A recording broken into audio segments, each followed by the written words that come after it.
How do I tell a story? How do what I do, standing in front of the machine, teach everyone around me? Thank you, Jody. Thank you.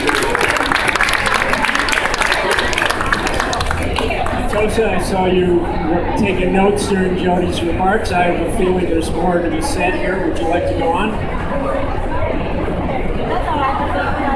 Yeah, I was just reflecting on the risks and the fact that, so often it is corporations based here with money from here, with big financial institutions from here, doing things in other places like in the Amazon where I work. Often these corporations come and the governments there have no political will to enforce the law, their own laws. So I think about some of the most successful campaigns where people were being literally under siege in the Amazon or in the rainforest by police forces and security forces who were doing the bidding of American companies with their own government supporting them. And I think that the activists in this country played a significant role, because in this case we're talking about the people of Colombia, the Hua people of Colombia.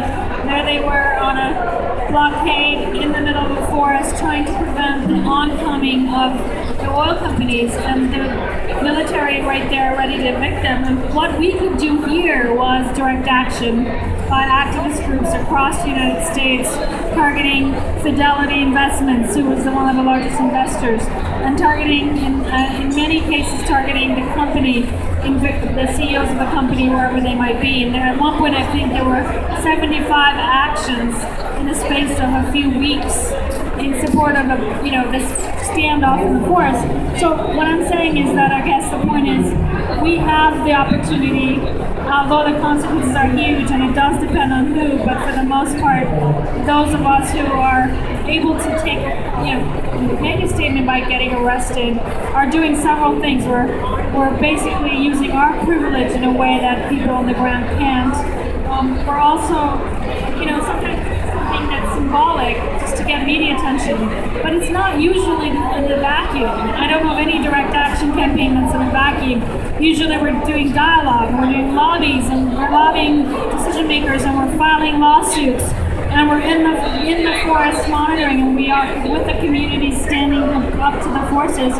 And then direct action is really kind of a place where you have to go in order to escalate, whether it's to stop the wrong symbolically, whether to hold a higher, moral truth or higher moral right, because we know that power controls justice and is an obstacle to justice.